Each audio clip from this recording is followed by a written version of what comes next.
Hello students, O2 IAS academy के channel पे आपका बहुत बहुत स्वागत है। आज इस वीडियो लेक्चर में हम लोग बात करेंगे पिछले हफ्ते के इम्पॉर्टेंट करंट अफेयर्स की। जो भी टॉपिक प्री और मेंस के पॉइंट ऑफ व्यू से पिछले वीक न्यूज़ में रहा तो उनकी डिटेल एक्सप्लेनेशन आपको इस वीडियो लेक्चर में दी जाएगी। और पिछले हफ्ते के करंट अफेयर के बेसिस पे डेली जो MCQs हैं वो भी हमारी mobile application O2 IAS academy की मोबाइल एप्लीकेशन पे फ्री ऑफ कॉस्ट अवेलेबल है। इस लेक्चर को देखने के बाद आप उन क्वेश्चंस को सॉल्व करके भी देख सकते हैं। हमारे द्वारा जो डेली लेक्चर्स दिए जाते हैं वो भी हमारी मोबाइल एप्लीकेशन पे अवेलेबल हैं, तो उनको भी जाके आप अवेल कर सकते हैं। अब इसमें ज़्यादा टाइम ना वेस्ट करते हुए हम लोग हमारा इंपॉर्टेंट टॉपिक शुरू करते हैं, which is related to Afghanistan. Important news थी। इट इज वैसे तो सी राजा मोहन का एडिटोरियल था इंडियन एक्सप्रेस में, ये इंटरनेशनल रिलेशंस पे लिखते हैं ठीक ठाक। अब ये किससे जुड़ा हुआ है ये मुझे बताना ज्यादा जरूरी है। इनकी बात भी करेंगे ये कि क्या क्या कहना क्या चाहते हैं। देखिए, एक देश है सेंट्रल एशिया में, दैट इज अफगानिस्तान।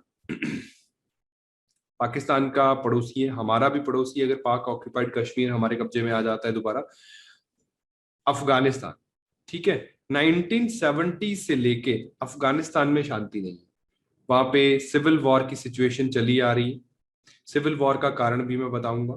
अब सिविल वॉर 1990s में और ज्यादा अपना प्रारूप चेंज कर लेता है जब वहां पे एक मिलिशिया ऑर्गेनाइजेशन कंट्री को चलाने लगती है, दैट इज तालिबान। अब 1990 से 10 साल तक तालिबान का रूल रहता है। 2001 में अमेरिका वहां पे इंट्रोड्यूस हो जाता है, वो 9/11 के अटैक्स के बाद, और ओसामा बिन लादेन की जो तालिबान के साथ लिंक्स थे उनको एलिमिनेट करने के लिए जब यूएसए यहाँ पे आता है, डायरेक्टली इन्वॉल्व होता है, तो और ज्यादा हालात खराब हो जाते हैं।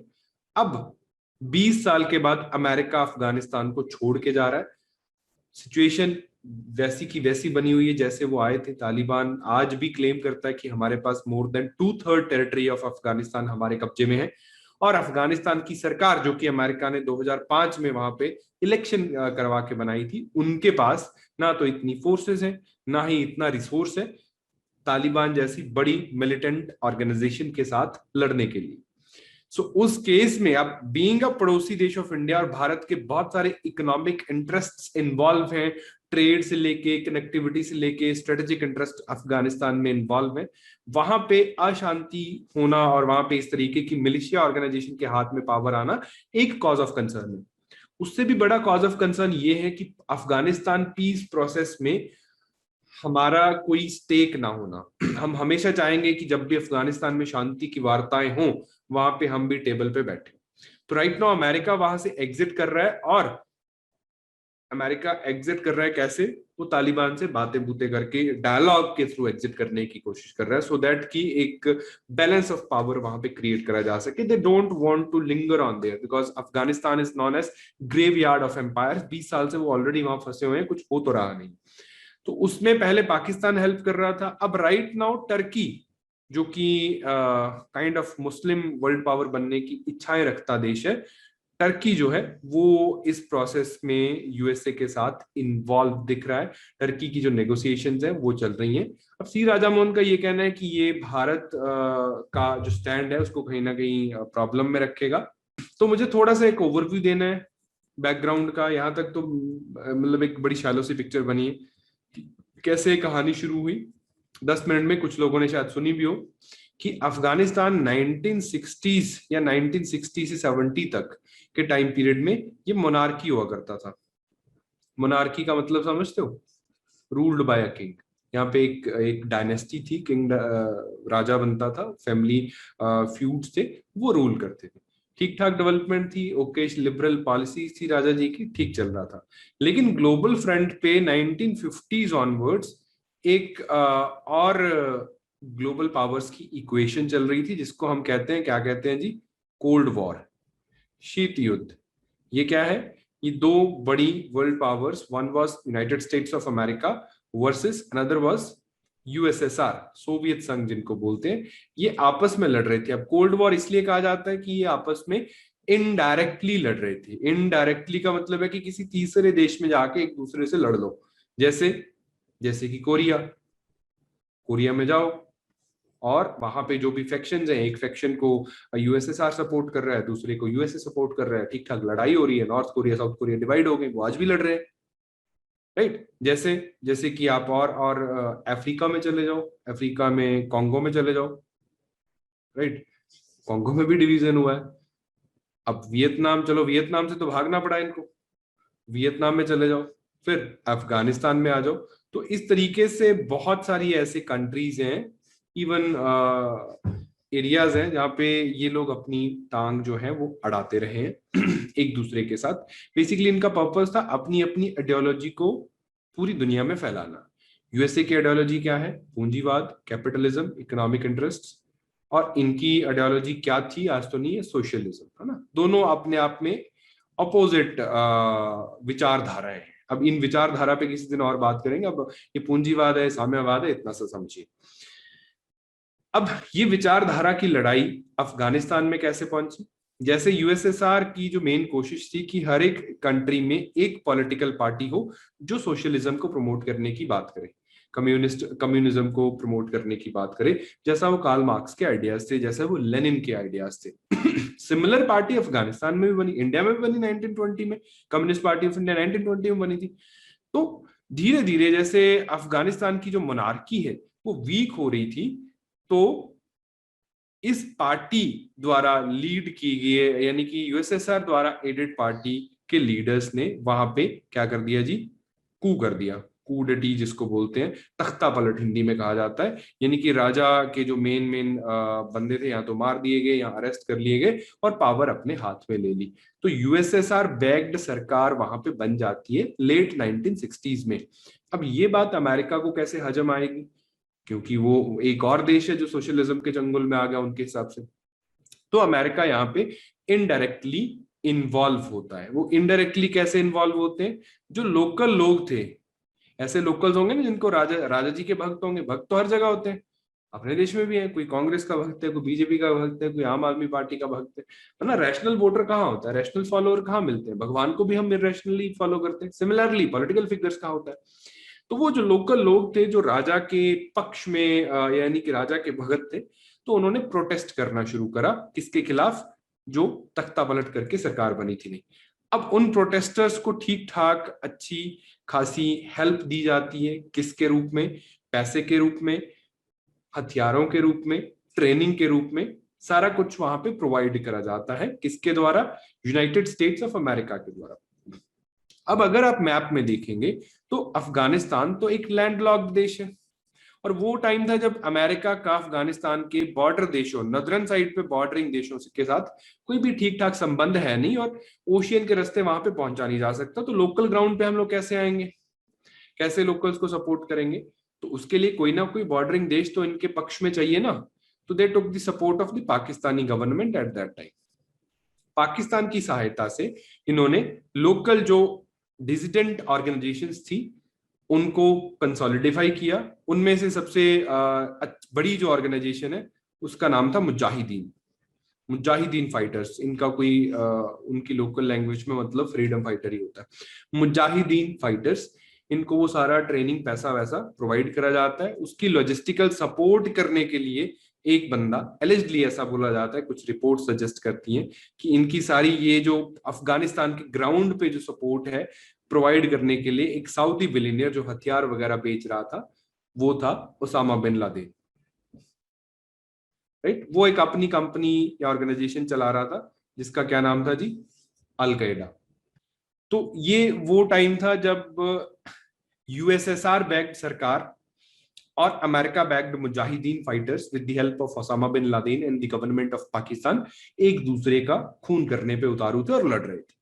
अब इस लड़ाई धीरे धीरे चलती गई। कुछ सालों के बाद यूएसएसआर ने डायरेक्टली अपनी आर्मी को इन्वॉल्व कर दिया वहां पे अफगानिस्तान में, और वो लड़ाई और ज्यादा फियर्स हो गई। अब 20 साल हो चुके हैं, लगभग 1988 आ चुका है, ये लड़ाई फिर भी चल रही है। जगह जगह वॉर लॉर्ड्स बन गए हैं,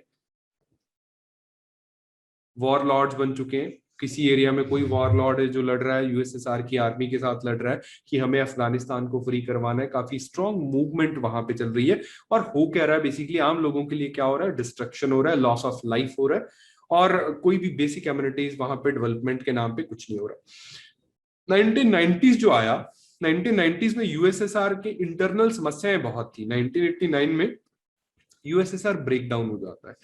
यानी कि इसकी जो मल्टीपल कंट्रीज थी उन्होंने अपने आप को आजाद घोषित कर दिया, वो डेमोक्रेसीज बन जाती हैं, वो कैपिटलिज्म के मॉडल को ऑप्ट कर लेती हैं। और this is what America dreamed of, यही अमेरिकन चाहते थे कि सोशलिज्म की जो आइडियोलॉजी है, इनका जो ग्रुप बना हुआ है, ये वर्ल्ड पावर नहीं रहना चाहिए, गड़बड़ करेंगे। इससे क्या हुआ, यूएसएसआर ब्रेक हो जाता है, cold war, officially cold war came to an end. अब अमेरिका का कोई इंटरेस्ट नहीं है अफगानिस्तान में डायरेक्टली, तो है ना, तो दे सेड ओके भाई, वी डोंट नीड दिस मुजाहिदीन fighters, we don't need this Osama bin Laden. तो ठीक है, अब सब कुछ सही चल रहा है। अब यूएसएसआर विथड्रॉ कर जाता है अफगानिस्तान से। अब 20 साल में सारी गवर्नमेंट गवर्नेंस की मशीनरी ब्रेक डाउन है। तो अफगानिस्तान में आता है वॉर लॉर्ड्स का रूल, कि जिस एरिया में काबुल पे कोई और रूल कर रहा है, कंधार पे कोई और रूल कर रहा है, माजरे शरीफ पे कोई और रूल कर रहा है, डिफरेंट एरियाज में डिफरेंट लीडर्स जो हैं वो अपना एरिया बांट के रूल करना शुरू करते हैं और एक दूसरे का लड़ने पे आ जाते हैं, कि काबुल वाला कहता है कि मैं और एरिया कब्जे पे कर लूं, फिर भी लोग मर रहे हैं। अब 20-30 साल हो गए हैं। आप जब मान लीजिए एक बच्चा है जिसकी उम्र 25 साल है, जब वो पैदा हुआ तो लड़ाई हो रही थी, और आज भी लड़ाई ही हो रही है। तो एक कॉमन परसेप्शन बन जाता है उस, ये एक परफेक्ट टाइम होता है, this is a perfect breeding ground for extreme ideologies to breed ना, एक्सट्रीम आइडियोलॉजीज। कोई भी आपने सिर्फ डिस्ट्रक्शन ही देखी है पूरी जिंदगी में, आपके वाट लगी हुई है, कुछ नहीं ठीक देखा, और मैं आता हूँ एक आपको आइडियोलॉजी बताता हूँ कि मैं ना तेरे दुख का कारण बता रहा हूँ तुझे। कारण क्या है कि दिस एंड दैट, तू फलाने भगवान को नहीं मानता, ये लोग जो है वो निरादर कर रहे हैं, तो कर्ज है धरती पे, सो एंड सो। तो उस केस में इस तरीके की आइडियोलॉजीज पनप जाती हैं, उनको फॉलोअर मिल जाते हैं, क्योंकि लोगों को एक उम्मीद जग जाती है कि शायद इससे कुछ ठीक हो जाए। सिमिलरली एक मदरसा में पढ़ाने वाले पाकिस्तान के teacher, he led the movement with the name of Taliban. पूरी अफगानिस्तान की यूथ जिन्होंने सिर्फ डिस्ट्रक्शन देखा था, उनको इस आइडियोलॉजिकल मूवमेंट में लगा कि शायद कुछ हो सकता है, बिकॉज इन्होंने कुछ भगवान भगवान की बातें करी, जो भी एक्सट्रीम शिया आइडियोलॉजी है उनकी बातें करी जाती हैं, शरीयत शरीयत आइडियोलॉजीज की, शरीयत को इम्प्लीमेंट करेंगे तो सब कुछ ठीक हो जाएगा, अच्छे दिन आ जाएंगे। अच्छे दिन ही तो इनको चाहिए थे। तो धीरे धीरे इस मूवमेंट को कुछ ही टाइम में बहुत बड़ा फॉलोइंग्स मिलती हैं, और इस ऑर्गेनाइजेशन ने आगे जाके जो वॉर लॉर्ड्स थे, जितने भी वॉर लॉर्ड्स थे, उनको हटा दिया अपनी पावर से, और मेजोरिटी ऑफ द एरियाज जो थे उन पे इनका कंट्रोल आ जाता है। इंटरनेशनल भी यूएसए सर ठीक है, सरकार ही तो बनी है, क्या बड़ी बात है, यूएसए ने भी इनको रिकॉग्नाइज करा, इनके साथ थोड़े बहुत डायलॉग शुरू करे, so that the other some countries जिनका भी थोड़ा बहुत रिलेशन था। अब Pakistan was confused at that time कि अब क्या करना है, चलो ठीक है, तालिबान के साथ भी रिलेशन अच्छे बना लिए जाते हैं।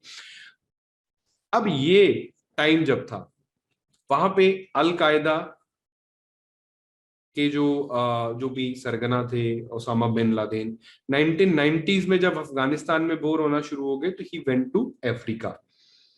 अफ्रीका में एक देश है जी, तो अफ्रीका में ना सोमालिया में एक सिविल वॉर चल रहा था, जहां पे अमेरिका इन्वॉल्व था यूनाइटेड नेशन के बिहाफ पे। तो उस सिविल वॉर को भी, जहां पे सारी लॉजिस्टिकल सपोर्ट जो लोग दे रहे थे वो अलकायदा के लोग थे, and that is how America और अलकायदा का जो सो कॉल्ड, हमें पता नहीं वैसे, सो कॉल्ड रिलेशनशिप था, it came to an end. उसके बाद इनकी दुश्मनी शुरू होती है, और फॉलोइंग दैट जैसे 1995 ऑनवर्ड्स कुछ अमेरिकन एम्बेसीज पे बम ब्लास्ट करे जाते हैं, उस पर अलकायदा का नाम आता है। और फाइनली 2001 में जब, हाँ जी, पायरेट्स भी होते हैं, जहाज लूटना उनका वो है, प्रोफेशन है। 2001 में जब 9/11 अटैक हुआ और उसको भी लिंक करा जाता है अलकायदा के साथ, तो यहां तक आते आते हद हो गई थी। तो अमेरिकन गवर्नमेंट सेड तालिबान को कि आप अलकायदा से सारे रिश्ते तोड़ दीजिए और उसको अरेस्ट करके हमें दे दीजिए, ओसामा बिन लादेन को, हमें उनका इंतजाम करना है। अब तालिबान ने ऐसा नहीं करा। That was the movement when America directly came into involvement in these deserts, these graveyard of empires, Afghanistan. बहुत सारी बॉर्डरिंग कंट्रीज, सेंट्रल एशिया की कंट्रीज के साथ डायलॉग्स करके ये लोग बहुत सारे लोकल वॉर लॉर्ड्स के साथ कोलैबोरेट करके अफगानिस्तान में आते हैं, और तालिबान के जो भी स्ट्रॉन्ग होल्ड्स थे उन पे धीरे धीरे अपना कब्जा करना शुरू करते हैं। 2005 आते आते इन्होंने एक बड़ा चंक ऑफ टेरिटरी अपने कब्जे में लिया, और वहां पे गंजा अंकल पकड़े अशरफ घानी, उनकी सरकार बना दी। अब अशरफ घानी की प्रेसिडेंसी के अंडर गवर्नमेंट बन जाती है, कुछ वॉर लॉर्ड्स को पकड़ के किसी को वाइस प्रेसिडेंट बना दिया, पूरी सरकार बन जाती है। तब जाके वहां पे ट्रायंगुलर पॉइंट बनता है। ट्रायंगुलर पॉइंट क्या है कि थ्री पार्ट्स, किस चीज के जी, तीन एस्पेक्ट्स, एक है यूनाइटेड स्टेट्स। अब सिर्फ यूएसए नहीं, कोल्ड वॉर में यूएसए ने एक ऑर्गेनाइजेशन बनाया था, that is NATO, North Atlantic Treaty Organisation, USSR के खिलाफ बना था। तो नेटो की फोर्सेस को वहां पे इंट्रोड्यूस करा जाता है, प्लस यूएस की खुद की फोर्सेस को वहां पे इंट्रोड्यूस करा जाता है, just to maintain law and order, peace. और गवर्नमेंट बना दी जाती है, government of Afghanistan, and versus कौन है जी, तालिबान। तो अब अफगानिस्तान का जो डायनामिक्स है वो बहुत डिफरेंट है, सिर्फ टेरेन ही नहीं, वहां पे जो लोकल एथनिसिटीज हैं, 12-13 एथनिसिटीज के लोग रहते हैं, एक दूसरे के खून के उतारू वो ऑलरेडी हैं, उनकी लिंग्विस्टिक बहुत सारी डाइवर्सिफिकेशंस हैं, डाइवर्जन्स हैं। तो उस केस में लोकल एटीट्यूड को समझ पाना बड़ा मुश्किल है, और आज तक अफगानिस्तान को तो वैसे ही कोई समझ नहीं पाया। तो 20 साल, 15-18 साल के टाइम के बाद इनका फ्लिप फ्लॉप चलता रहा, कभी तालिबान की टेरिटरीज इंक्रीज हो जाती हैं, कभी सरकार की टेरिटरीज इंक्रीज हो जाती हैं। अल्टीमेटली अब अमेरिका को लगना शुरू हो गया है कि हम लोग ये वेस्ट एशिया के चक्करों में फंसे हुए हैं, उधर से चाइना जो है as a world power rise कर रहा है, तो अमेरिका अपने रिसोर्सेज को ऐसे देशों में फंसा के रखेगा तो China as a world power बहुत ग्रो कर जाएगा, और लेटेस्ट स्टेजेस पे दोबारा वो सुपर पावर राइवलरीज इनको देखने को मिल सकती है। तो now they are getting ready, USA is getting ready for the China plus Russia वाली सुपर पावर राइवलरी। और वो बाकी सारे एरियाज, इवन जो वेस्ट एशिया ऑयल प्रोड्यूसिंग देश थे, या इसराइल के साथ किसी का कोई लफड़ा था, वो सारे इश्यूज को रिजॉल्व कर रहा है, वहां से एग्जिट कर रहा है, and they are getting ready for China right now. In this process वो अफगानिस्तान का भी नंबर लगा कि वहां से भी हम लोग एग्जिट कर रहे हैं। यहाँ पे इंडिया का इन्वॉल्वमेंट है, पाकिस्तान का इन्वॉल्वमेंट है, कतर का इन्वॉल्वमेंट है, रशिया का भी इन्वॉल्वमेंट है, सभी लोग। वैसे तो लड़ लुड़ के तो कुछ हुआ नहीं, तो ये कहते हैं चलो एक टेबल पे आते हैं, बैठते हैं, मीटिंग करते हैं, अफगानिस्तान की सरकार के लोग भी आएंगे, तालिबान के लोग भी आएंगे, और अमेरिका के डेलीगेट्स भी वहां पे होंगे, और जो लोग उस मीटिंग को ऑर्गेनाइज कर रहे हैं, कुछ कॉमनर्स, इंटरमीडिएटरी जो सभी के दोस्त हैं, वो चाहे वो कतर में बुला लिया जाता है। अब ये वाली मीटिंग फैसिलिटेट कौन करवा सकता है? ये वाली मीटिंग पाकिस्तान फैसिलिटेट करवा सकता है, क्योंकि ये तो मित्र रहे हैं सभी एरियाज में, तालिबान के साथ भी लिंक अच्छे रहे हैं, क्योंकि USA was supporting earlier, government Afghanistan के साथ भी ठीक ठाक है, यूएसए के साथ भी ठीक ठाक है, तो इन्होंने मीडिएट करवाई मीटिंग्स। अब बीइंग हमारा पड़ोसी देश, हमारे बहुत सारे इंटरेस्ट इन्वॉल्व है अफगानिस्तान में, तो वी फेल्ट जेलस कि ये तो इस मीटिंग में तो हमें भी होना चाहिए, हमें बुलाते भी, हमारा नाम नहीं लेते हैं वहां पे। सो ये काइंड ऑफ जो इक्वेशन अफगानिस्तान में बन रही है, कहीं ना कहीं इंडिया जो है, इंडियन डिप्लोमेसी को, इंडियन डिप्लोमेटिक पॉलिसीज को, जो इंटरनेशनल पॉलिसीज है, हमारी रिलेशंस की पॉलिसीज है, वहां पे देखने लायक बात है ना। ये एकेडमी में बातें डिस्कस होती है कि how India should pursue this issue, so that कि जब भी अफगानिस्तान में पीस हो, अफगानिस्तान की सरकार के पास पावर आनी चाहिए, और उसका इंडिया के साथ रिलेशन और ज्यादा मधुर हो जाना चाहिए, ऐसी कुछ बातें। उसी सीक्वेंस में बहुत बार हुआ, अभी अभी एग्जिट फाइनली शुरू हो गया without any kind of final agreement. हुआ एग्रीमेंट एक छोटा सा, लेकिन उसके अगले दिन ही तो बॉम्बिंग शुरू हो गई थी। उसका मेन तो यही था कि फायरिंग नहीं करनी है। अब तालिबान क्लेम कर रहा है, कल तो उनका क्लेम था कि हमारे पास 80% टेरिटरी का वो है, राइट। तो उस केस में अब अमेरिका अपना एक मुस्लिम NATO country that is Turkey, उनको सीन में बहुत टाइम से लेके बैठे हैं लोग। इन्होंने एक प्रोग्राम भी चलाया हुआ है, हार्ट ऑफ एशिया कॉन्फ्रेंस करते हैं जहाँ पे, या इनको इस्तांबुल प्रोसेस कहा जाता है, और वो सारी कंट्रीज इंक्लूडिंग पाकिस्तान के साथ मिलके अफगानिस्तान में शांति लाने की बात करते हैं। अब ऐसी कॉन्फ्रेंसेस, इंडिया और टर्की के रिलेशंस बहुत ज्यादा अच्छे नहीं है। इंडिया और पाकिस्तान के रिलेशंस तो आप लोग जानते हो, टर्की पाकिस्तान के रिलेशंस काफी ज्यादा अच्छे हैं। टर्की की लोकेशन देख लीजिए मैप पे, जिनको मालूम नहीं है, एशिया और यूरोप के बॉर्डर पे 2 कॉन्टिनेंटल कंट्री है टर्की, है ना। ब्लैक सी और मेडिटेरेनियन सी, एजेंट सी को बॉर्डर करता हुआ देश है। कई बार इनकी लोकेशन वेस्ट एशिया पे क्वेश्चन आता है, हालांकि हम लोग बहुत बार डिस्कस भी करते हैं। तो सी राजा मोहन का जो कहना, न्यूज तो यही है कि ये लोग वहां पे पीस प्रोसेस में आगे बढ़ रहे हैं। टर्की के जो बायोलेटरल रिलेशंस है पाकिस्तान के साथ, वो डे बाय डे बहुत अच्छे होते जा रहे हैं। इन भारत के लिए ये एक मेन कॉज ऑफ कंसर्न है।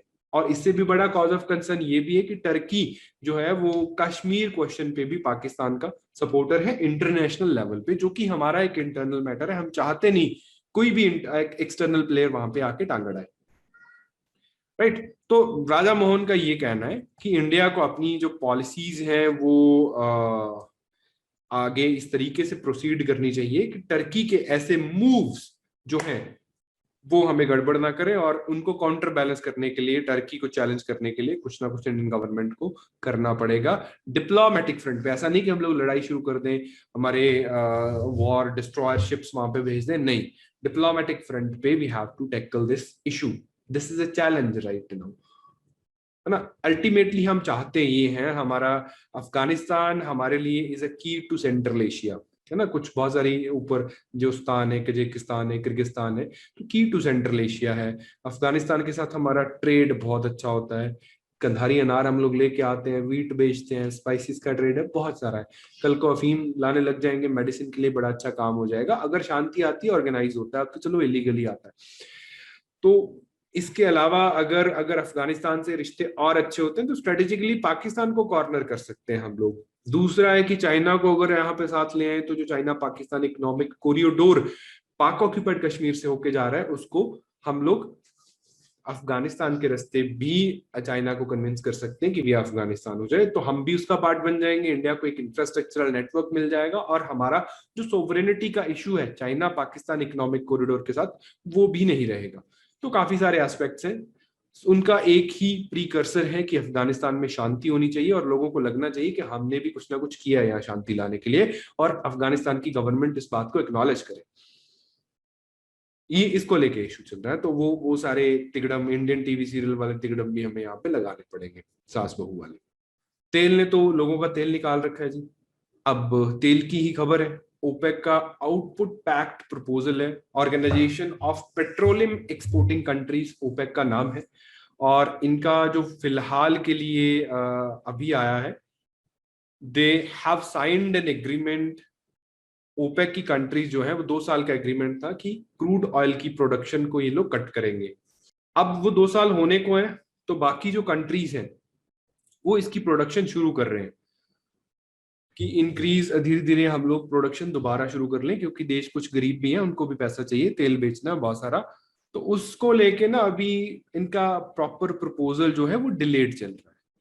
तो भारत में ऑयल के प्राइसेस या जगह जगह इंटरनेशनल मार्केट में जो ऑयल के प्राइसेस है वो महंगे हो रहे हैं। तो बेसिकली थोड़ा सा समझना है, अगेन थोड़ी सी पुरानी बातें, कुछ नई बातें, कि ओपेक क्या है, क्यों बना, कैसे इनका सिग्निफिकेंस रहा, उनकी हम लोग बात करेंगे। यहां तक समझ आ गए तो हम लोग आगे चलते हैं। तो पहली बात, पॉइंट वाइज चलेंगे जी। ओपेक क्या है? ओपेक जो है वो दुनिया का ना लगभग 75% जो प्रूवन रिजर्व है क्रूड ऑयल का, वो इन्हीं 13, 14 या 15 देशों की टेरिटरी के अंडर आता है।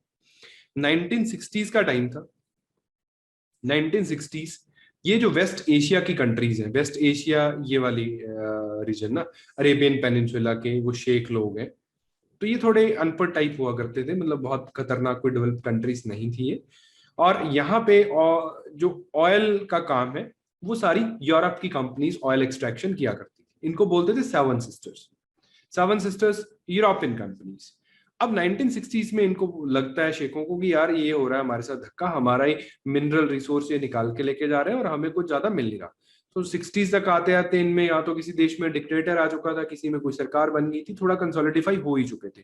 तो उन्होंने मिलके सेटिंग करी कि हम लोग इन सेवन सिस्टर्स को भगाते हैं, और जितने भी ऑयल के वेल्स हैं, रिसोर्सेज हैं, उनको नेशनलाइज करके हम खुद ऑयल बेचते हैं, तो कमाई होगी, प्लस हम कार्टेल बना लेंगे, तो प्राइस भी हम लोग कंट्रोल कर सकते हैं। जब बेचने वाले हम हैं तो हम जिस प्राइस पे मर्जी बेचें, हम लोग सप्लाई कट कर लेंगे। तो इस पर्पज से 1960s में इन्होंने बनाई ऑर्गेनाइजेशन। अब शेख थे, विश्वास तो एक दूसरे पे करते नहीं थे।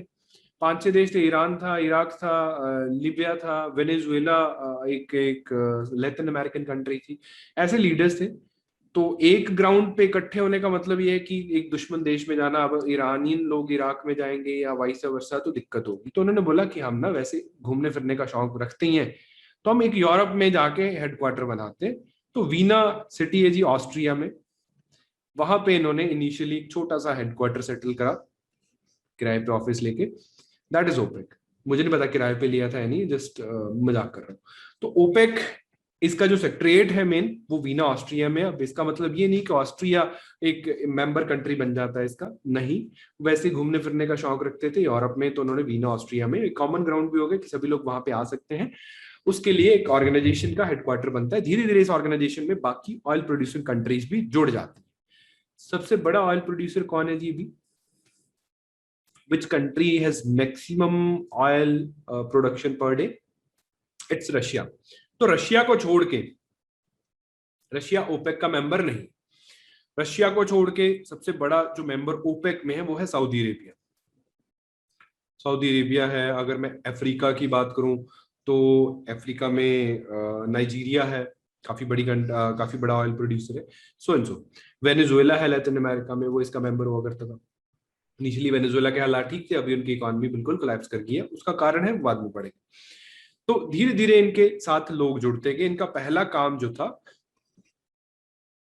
वो ये था कि ऑयल के प्राइसेस हमें मैक्सिमम मिलने चाहिए। हर एक बंदे का होता है आप कुछ प्रोड्यूस करो, जैसे अभी किसान लोग धरना लगा रहे हैं कि हम जो प्रोड्यूस कर रहे हैं उसका प्राइस मिलना चाहिए। इन्होंने उसके लिए काम किया, मिल के कार्टेल बनाया कि हम ना सप्लाई कट कर देंगे, सप्लाई उतनी सी रखेंगे, उससे भी कम रखेंगे, जितनी डिमांड है बस उतनी सी सप्लाई होनी चाहिए, कोई फालतू प्रोड्यूस नहीं करेगा। सऊदी अरेबिया ने इसको लीड लिया कि मैं बड़ा प्रोड्यूसर हूं तो मैं अपने अकॉर्डिंगली सप्लाई करता रहूंगा, सो दैट छोटे देश जो है उनको दिक्कत का सामना ना करना पड़े, बिकॉज उनका रेवेन्यू यहीं से आता है। वो कहानी ठीक होगी। इंटरनेशनली इन्होंने एक दो बार डिसरप्शन भी क्रिएट करा। 1970s में वो समय था जब ओपेक ने, जब रशिया जैसे देशों ने ओपेक को तोड़ने की कोशिश करी। वहां पे किडनैपिंग्स होती है 1970s में ना।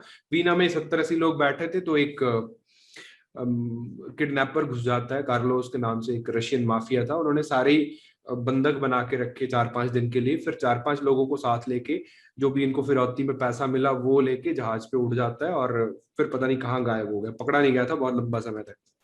अब नहीं मुझे पता उसके हालात क्या है। तो उसके बाद ओपेक ने 1970s में प्रोडक्शन बंद कर दी, लिटरली बंद कर दी, वेल अपने क्लोज कर दिए, सो दैट कि वेस्ट का जो इन्फ्लुएंस है, बाकी देशों का जो इन्फ्लुएंस है इन पे आ रहा है, उसको प्रोटेस्ट करने के लिए, दुनिया को एक आईना दिखाने के लिए।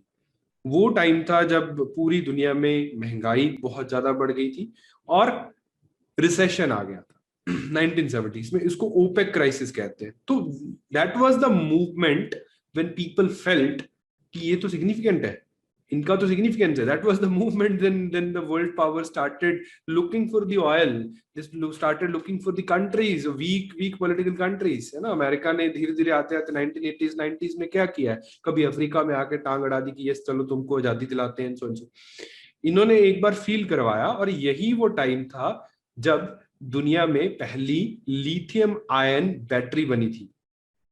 जब हमें एनर्जी की रिक्वायरमेंट फील हुई ना कि तेल तो आना बंद हो गया, तो अल्टरनेटिव एनर्जी सोर्सेस क्या है? लिथियम आयन बैटरीज ना। आवश्यकता ही आविष्कार की जननी है, तो आवश्यकता फील हुई तो आविष्कार हुआ। 1990s में वर्केबल प्रोटोटाइप्स बनते हैं, और आज यही लिथियम आयन बैटरी है इनके ऑयल को रिप्लेस करेगी। This is how things work out. तो 1970s आया, इन्होंने प्रोडक्शन बंद रखी। दुनिया बहुत बार डायलॉग्स होते हैं। 1980s आता है, 1980s आता है और बहुत सारे कुछ होते हैं। 1979 था, ईरान का रेवोल्यूशन हो जाता है, ईरानियन रेवोल्यूशन है। उस टाइम ऑयल के प्राइसेस स्पाइक करते हैं। 1990 में वो ईरान इराक के युद्ध हो जाते हैं। आपने वो एयरलिफ्ट मूवी देखी होगी ना, वो वाला सारा सारा सीन वहां पे हो जाता है। धीरे धीरे इन्होंने वो कार्टेल को इतना स्ट्रॉन्ग कर लिया कि इनका प्राइस बढ़ता ही गया। ऐसा नहीं था कि ऑयल की अवेलेबिलिटी नहीं थी या ऑयल की डिमांड बहुत ज्यादा, हालांकि डिमांड बढ़ रही थी लेकिन अवेलेबल उतना था, बट इन्होंने उसको कंट्रोल्ड मैनर में रिलीज किया। 1990s आया, 2000 आया, कभी भी ऑयल के प्राइसेस कम नहीं हुए। लेकिन 2014 में, इवन 2010 ऑनवर्ड्स, अमेरिका को एनलाइटनमेंट होती है कि हम क्या कर रहे हैं। America is a biggest consumer, America was a biggest consumer of crude oil, आज भी है, सबसे बड़ा कंज्यूमर अमेरिका ही है। हम चौथे नंबर पे आते हैं। तो इन्होंने धीरे धीरे वहां पे सिस्मिक सर्वेस करना शुरू करा नदरन कनाडा बॉर्डर के पास, यानी कि अमेरिका का जो नदरन बॉर्डर है, और इनको मिल गया shale oil. Shale oil, shale oil क्या होता है? अब ये शेल ऑयल वर्सेस शेख ऑयल हो गया। क्रूड ऑयल के ना डिफरेंट टाइप्स हैं। शेखों का ऑयल है, ये वेल लगाते हैं, डायरेक्टली प्रोडक्शन शुरू हो जाता है। अमेरिका में वो जो सेडिमेंट्री रॉक्स होती हैं, सेडिमेंट्री रॉक्स आपने ज्योग्राफी में पढ़ी हैं, पढ़ लोगे, तो सेडिमेंट्री रॉक्स में लेयर्स होती हैं। लेयर्स में जो स्पेस है उसमें थोड़ा बहुत क्रूड ऑयल या इस तरीके के हाइड्रोकार्बन लिक्विड्स अवेलेबल होते हैं, तो उसको बोलते हैं शेल ऑयल। इसको एक्सट्रैक्ट कर पाना मुश्किल है, शेखों का तेल जल्दी निकल जाता है, शेल ऑयल जो है वो एक्सट्रैक्शन में टाइम लेता है। तो इसके लिए एक टेक्नोलॉजी यूज होती है, that is hydraulic fracturing. Hydraulic fracturing काफी इन्वायरमेंट को खराब करने वाली टेक्नोलॉजी है। शॉर्ट फॉर्म में इसको फ्रैकिंग कहते हैं, बस याद रख लेना, ज्यादा नहीं, फ्रैकिंग बोलते हैं। इससे इन्होंने तेल निकालना शुरू करा। और 2014 आते आते अमेरिका जो था, उन्होंने ऑयल, अपना लोकल जो ऑयल की डिपेंडेंस थी वो फॉरेन कंट्रीज पे बहुत ज्यादा कम हो जाती है। प्लस आने वाले सालों में अमेरिका ने ये तेल एक्सपोर्ट भी करना शुरू कर दिया। इनकी इंडस्ट्री जो थी वो हैविली गवर्नमेंट ने इनको सपोर्ट करा। और ओपेक को ये लगा कि भाई अमेरिका का तेल निकलता है महंगा ना, $40 पर बैरल के आसपास इनका कॉस्ट ही है, एक्सट्रैक्शन का कॉस्ट है। हमारा जो है वो $10 पर बैरल, $20 पर बैरल में भी चल जाएगा, कोई बड़ी बात नहीं है। तो ऐसा करते हैं, प्रोडक्शन बढ़ा देते हैं। तो क्या होगा, धीरे धीरे अमेरिकन जो ऑयल कंपनी है वो बंद हो जाएंगी, लॉस में आ जाएंगी। तो इन्होंने अपनी प्रोडक्शन बढ़ा दी, अमेरिका ने भी अपनी एक्सपोर्ट शुरू कर दिया। तो 2014 वो लकी पीरियड था जब हम भी सस्ता तेल भरवा लिया करते थे कभी कभी। क्यों? क्योंकि इनकी प्राइस राइवलरीज आपस में चल रही थी। अब अमेरिकन गवर्नमेंट ने इनको सपोर्ट किया कि आप बेचिए, कोई बात नहीं, लोन वोन देते रहे, करेंसी प्रिंट करके देते रहे, जैसा अमेरिका की local economic policies play out करती हैं रोल। और ओपेक वाली जो छोटे देश थे वो गरीब होना शुरू हो गए कि यार कब तक हम लोग सस्ते में तेल बेचते रहेंगे, कब तक हम लोग प्रोडक्शन बढ़ाते रहेंगे अमेरिका को हराने के लिए, जो जो कि बंद होने का नाम तो ले नहीं रहा है। और बहुत सारे इकोनॉमिक डाउनटर्न्स आते हैं। एंड इवेंचुअली इनको लगा कि नहीं, अब ऑयल मार्केट क्रैश करी गई है, अब लोग जो है वो दूसरी तरफ मूव करना शुरू कर दिए, इलेक्ट्रिक व्हीकल्स का जमाना आने वाला है। तो लेटेस्ट दोबारा हम लोग इस मार्केट को कंसोलिडिफाई करते हैं। उसके लिए इन्होंने बाकी कंट्रीज को भी साथ लिया। नदरन यूरोपियन कंट्रीज हैं, बहुत सारी ऐसी सेंट्रल एशिया की कंट्रीज हैं जहां पे ऑयल की अवेलेबिलिटी है, और सबसे बड़ा तो रशिया है। तो कहा ओपेक नहीं, अब ओपेक प्लस बनेगा। ओपेक नहीं, अब ओपेक प्लस बनेगा। Let the America do whatever they are doing. हम लोग दोबारा अपनी जो प्रोडक्शन है, प्रोडक्शन को क्या करेंगे, बंद कर देंगे या प्रोडक्शन को रिड्यूस कर देंगे। अब प्रोडक्शन रिड्यूस होगा, तेल की सप्लाई कम होगी, तो उसका प्राइस जो है वो अप जाएगा। ये हुआ जी 2019 में। 2019 के बाद यू विल फाइंड कि ऑयल के प्राइसेस जो है वो बढ़ रहे हैं। अब 2 साल जो छोटे छोटे देश थे उनको फिर दिक्कत होना शुरू होगा। कतर तो एग्जिट ही कर जाता है कि नहीं, हमारा तो इंटरेस्ट ही गैस में, हमें नहीं रहना ऑयल के इस बुरे धंधे में, तो हम नहीं रहेंगे। और देश भी अपोज करते हैं। तो राइट नाउ 2 साल के बाद सऊदी अरेबिया और बाकी कंट्रीज मिलकर कहते हैं कि चलो ठीक है, अब आपके कोविड के कारण हालात भी खराब है, तेल तो बेचना ही, थोड़ा सा प्रोडक्शन बढ़ा लो, यानी कि जितना ज्यादा प्रोडक्शन उतनी ज्यादा सेल होगी, तो रेवेन्यू ज्यादा आएगा। उस काम के लिए प्रपोजल आया था, जिस प्रपोजल की हम लोग बात कर रहे हैं, ये वाला ना, आउटपुट पैक्ट प्रपोजल, कि आउटपुट बढ़ा लीजिए अभी टेम्परेरी पीरियड के लिए, धीरे धीरे ऑयल मार्केट स्टेबल तो कुछ टाइम के लिए हो जाएगा, लेकिन इसका अभी फाइनल होना बाकी है। फिर ये कहते ऐसे नहीं बढ़ाएंगे, फेज्ड मैनर में बढ़ाएंगे, आराम से बढ़ाएंगे। तो we were looking for this outcome कि अगर ये प्रोडक्शन अचानक से बढ़ा देते हैं, सारी कंट्रीज प्रोड्यूस करेंगी, तो इससे क्या होगा, प्राइसेस जो है वो डाउन हो जाएंगे, हम लोगों का जो तेल निकल रहा है तेल डलवा के वो भी शायद कम हो जाएगा। 100 रुपए हो गया डीजल पेट्रोल। इंडिया में प्राइस होने का कारण एक और भी है कि हमारे देश में जो टैक्सेशन है वो ऑयल पे बहुत ज्यादा है। स्टेट्स का जो जीएसटी का लॉस है वो ऑयल से कंपनसेट करने की कोशिश कर रहे हैं, और मल्टीपल फेजेस पे इस पर टैक्स लगाया जाता है। 60-70 रुपीज पर लीटर तो टैक्स ही है डीजल पेट्रोल पे। डीजल पे ज्यादा है, पेट्रोल पे कम टैक्स है। वैसे पेट्रोल सस्ता होता है डेली अगर प्रोडक्शन की बात करें, लेकिन टैक्सेशन का स्ट्रक्चर डिफरेंट है, इसलिए ऐसा हो रहा है। तो ये थी पुरानी कहानी। अब आपको क्या करना है, आपको ये देश रट्टा मारने हैं। पहली बात, ये वाले लेटेस्ट मेंबर है जितने भी हैं, कोई एक्रोनिम बनाइए, कुछ भी बनाइए, इनको रट्टा मारिए। राइट साइड पे मैंने मैप दिया है, मैप के साथ लोकेट करिए, ये कौन सी कंट्री है, ये कौन सी कंट्री है, ये कौन सी कंट्री है। ये पेपर में पूछा जा सकता है। बाकी बेसिक बातें मैंने बताई हैं। कुछ कंट्रीज पहले मेंबर हुआ करती थी, बाद में विदड्रॉ कर दिया, किसी ने 2020 में लेफ्ट किया, जैसे इक्वाडोर हुआ करता था, कतर हुआ, कतर ने विदड्रॉ कर दिया 19 में, इंडोनेशिया में 2016 में सस्पेंड कर दिया था। तो वो भी यहाँ पे सारा गिवन है, तो इसको देखिएगा जब आप रिवाइज कर रहे हो। एंड एंड भारत को इम्पैक्ट तो खराब तरीके से ही करेगी। भारत में तो ऑलरेडी बुरा हाल है, 13-14 स्टेट्स में 100 का मार्क क्रॉस कर चुके हैं हम लोग। और अगर ऐसे एग्रीमेंट्स जल्दी नहीं आते हैं, वो तेल की प्रोडक्शन को नहीं बढ़ाते, तो प्राइस और बढ़ेंगे, तो प्रॉब्लम होगी। राइट। ओपेक के बारे में जो बेसिक जानकारी है वो जो 6-7 कंट्रीज ने पहले मिलकर बनाया था वो मैंने यहाँ पे लिखा है। प्रेजेंट मेंबर्स लिखे हुए हैं तो इनको जरा याद कर लीजिएगा। हेडक्वार्टर्स लिखा हुआ है, ओपेक प्लस 16 एंड पे बनाया जाता है। बहुत सारी कंट्रीज है इसमें, ये याद मत करना है, चेंज होती रहती है। अभी के लिए है Azerbaijan, Bahrain, ब्रुनी, Kazakhstan, Malaysia, Mexico, Oman, Russia, south Sudan, Sudan, ऐसे कुछ देश हैं। और सऊदी अरेबिया इसको लीड कर रहा है ओपेक ब्लॉक को, और ओपेक नॉन ओपेक कंट्रीज को रशिया लीड कर रहा है।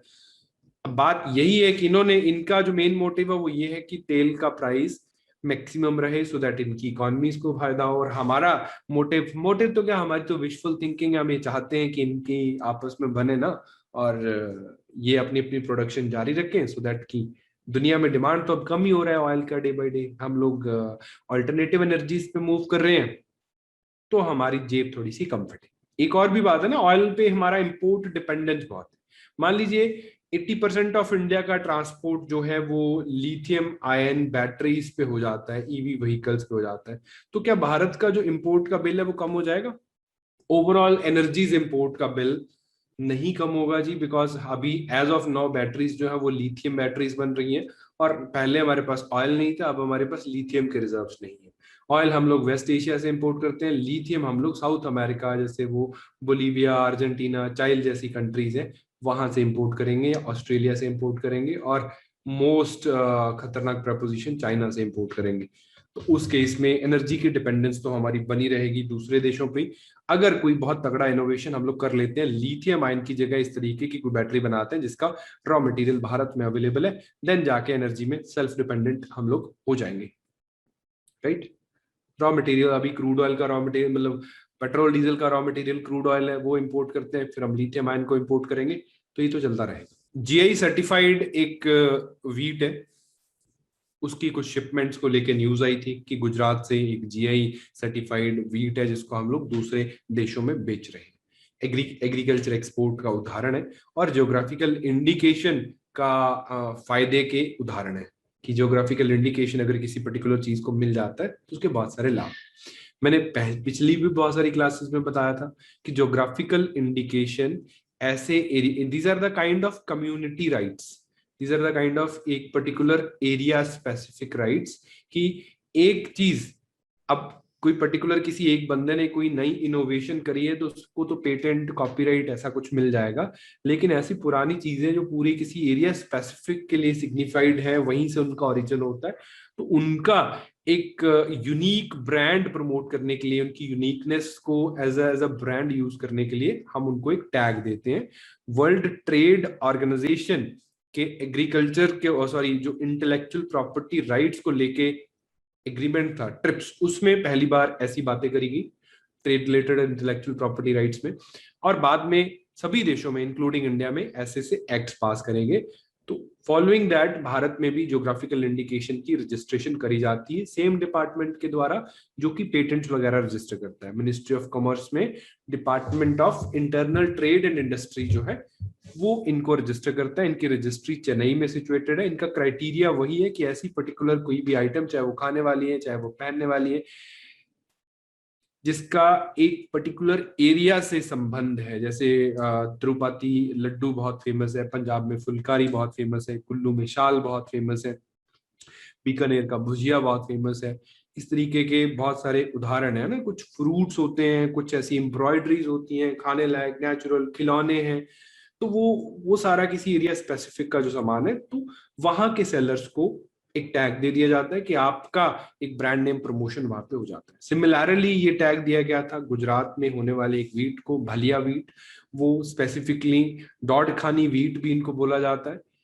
लॉन्ग ग्रेन व्हीट है, भल रीजन में कल्टीवेट किया जाता है। नॉर्मली ये रेन फेड एरियाज है, विदाउट इरिगेशन वहां पे कल्टीवेशन होती है, और इसमें काफी ज्यादा यानी कि ग्लूटेन रिच होता है, एक टाइप ऑफ अमाइनो एसिड है, स्वीट टेस्ट के लिए जाना जाता है, न्यूट्रिशनल बेनिफिट्स हैं इसके, प्रोटीन कंटेंट भी हाई है और टेस्ट भी थोड़ा सा अच्छा होता है, इसलिए इसकी डिमांड है। अब इसके साथ साथ इसको प्रमोशनल टैग मिल गया सो दैट इसकी कोई डुप्लीकेसी ना हो, लोगों को एक विजिबिलिटी मिल जाती है। अब ये बिकना शुरू हो गया है ना। बहुत सारे ऐसी स्पेसिफिक चीजें जिनको ज्योग्राफिकल इंडिकेशन के थ्रू हम लोग प्रमोट कर सकते हैं और लोगों को राइट्स भी दे सकते हैं। अब ज्योग्राफी जिन लोगों ने रिवाइज करी है वो लोग जानते हैं, जिन्होंने नहीं रिवाइज करी वो जरा पढ़ लीजिएगा। आजकल सिविल सर्विसेज एग्जाम में एग्रीकल्चर को ठीक ठाक सिग्निफिकेंस दिया जाता है। पिछली बार यूपीएससी ने भी दिया, इस बार पीपीएससी ने भी दिया। आने वाले टाइम भी सारे स्टेट्स इसको कॉपी करेंगे कि वीट हो रहा है तो कितना टेम्परेचर चाहिए, क्या क्या हालात हो, कितने रेनफॉल होना चाहिए, कैसी सॉइल होनी चाहिए, किन एरियाज में होता है, किन में नहीं होता, कितना प्रोडक्शन है। तो वो करंट अफेयर से तो नहीं है, लेकिन ज्योग्राफी का क्वेश्चन है, लेकिन रिपीट हो रहा है। तो इस स्लाइड को देख लीजिएगा जब भी आपको पीडीएफ मिलेगा, तो कोई रिवीजन हो जाएगा। जिनको नहीं पता उनको पता लग जाएगा। ज्योग्राफिकल इंडिकेशन की भी जो मैंने बातें बताई हैं वो वहां पे लिखी गई हैं। वर्ल्ड इंटेलेक्चुअल प्रॉपर्टी राइट्स की जो डेफिनेशन है, World Intellectual Property Organisation, sorry, Hague based जो ऑर्गेनाइजेशन है जो यूनाइटेड नेशन के अंडर है, जो दुनिया भर में रजिस्ट्रेशंस करता है। और सबसे पहले जो बात करी गई थी ज्योग्राफिकल इंडिकेशंस की कि इनको राइट्स को प्रिजर्व करिए, वो वर्ल्ड ट्रेड ऑर्गेनाइजेशन में करी थी एक एग्रीमेंट के अंडर। ऐसी बात है ना, प्रीलिम्स में डायरेक्टली पूछ ली जाती है, तो वहां पे गिवन है, राइट। अगली जो न्यूज है that is related to Rajasthan में कुछ इन्वायरमेंटल कंसर्न्स, टाइगर कंजर्वेशन को लेके। तो वो एक कॉरिडोर बना रहा है, राजस्थान की सरकार जो है वो एक कॉरिडोर बना रही है जो वहां पे अवेलेबल 3 टाइगर रिजर्व्स को आपस में कनेक्ट करेंगी, सो दैट वो शेर भाई साहब जो है वो आसानी से इधर उधर मूव कर सके। तो Ranthambore tiger reserve, Ramgarh Vishdhari tiger reserve और मुकंदरा टाइगर रिजर्व, इनको वो लोग कनेक्ट करने की कोशिश कर रहे हैं, जो कि रामगढ़ विषधरी सेंचुरी है उसके थ्रू। तो कनेक्टिविटी हो जाएगी, मूवमेंट हो, जो उनके मूव मूव तो वो लोग करते ही हैं, लेकिन उस एरिया में भी उनको कंजर्वेशन मिलेगा अगर कोई उनके हैबिटेट या उनको पोचिंग वोचिंग करने की कोशिश करेंगे। ठीक है। अब टोटल राजस्थान में 4 टाइगर रिजर्व्स हैं, 3 तो अभी न्यूज में चल रहे हैं। चौथा कौन सा है? चौथा है जी सरिस्का, सरिस्का टाइगर रिजर्व, जो कि अलवर में, वो थोड़ा साइड पे रह गया। सवाई माधोपुर, कोटा और रामगढ़ वाला जो टाइगर रिजर्व है, इनको आपस में कनेक्ट करने की कोशिश ये लोग करेंगे एक कॉरिडोर के थ्रू। इनकी जो बेसिक जानकारियां हैं, भी सारे टाइगर रिजर्व्स आप इन्वायरमेंट की क्लास में पढ़ते हो वैसे, इनकी जो बेसिक सी जानकारियां हैं। अब क्वेश्चन कैसे पूछे जाते हैं इन पे कि ये पहले क्वेश्चन आया करते थे कि 3 नाम दे दिए, एक नाम है जी फलाना फलाना टाइगर रिजर्व है, दूसरा टाइगर रिजर्व है, तीसरा टाइगर रिजर्व है, फिर उनके स्टेट्स दे देते थे आगे कि ये स्टेट 1, स्टेट 2, स्टेट 3। आप मैच करिए कि ये वाला किसमें है, ये वाला किसमें, ये वाला किसमें। ये पहले आते थे। आजकल ऐसे क्वेश्चंस लोग पहले रट्टा रुट्टा मार के याद कर जाते हैं, एक्रोनिम बना के बैठे होते हैं स्टूडेंट्स। तो डिफिकल्टी लेवल अप कर दिया है। ये तो आप लोग याद कर ही लोगे कि स्टेट्स कौन सा है।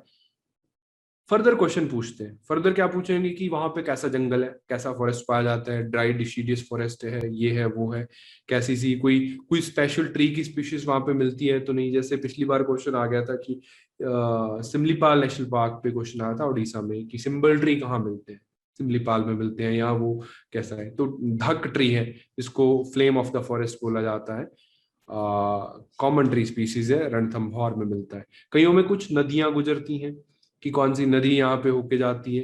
जैसे लाइक मुकंदरा है, वहां पे 4 रिवर्स है, जैसे लाइक रमजान, आहू, काली, चंबल बाउंड्री बनाती हुई यहाँ से निकलती है ना। और भी छोटी छोटी एरियाज है, डारा सेंचुरी है, जवार सागर सेंचुरी है। अभी आरपीएससी आरएएस नोटिफाई होने वाला है, सभी लोग पहले तो फिल कर दीजिएगा क्योंकि यूपीएससी से ज्यादा वैकेंसीज आती है राजस्थान में। एंड दूसरा, जब पेपर देने जाओ तो ये चीजें राजस्थान में तो स्पेसिफिकली पूछी जाएंगी। पिछली बार यूपीएससी ने भी पूछ लिया था, सरिस्का टाइगर रिजर्व पे क्वेश्चन आया था, 2017 में आया था। तो जो जो ऐसी इन्वायरमेंटल न्यूज या ऐसे कोई टाइगर शाइगर रिजर्व्स, नेशनल पार्क्स न्यूज में रहते तो जरा सा विकिपीडिया वगैरह ओपन करके देख लिया करिए। कोई नदी, कोई लेक, कोई खास किस्म का जानवर, पेड़ वहां पे हो तो जरा सा यार याद कर लेना उसको। ठीक है।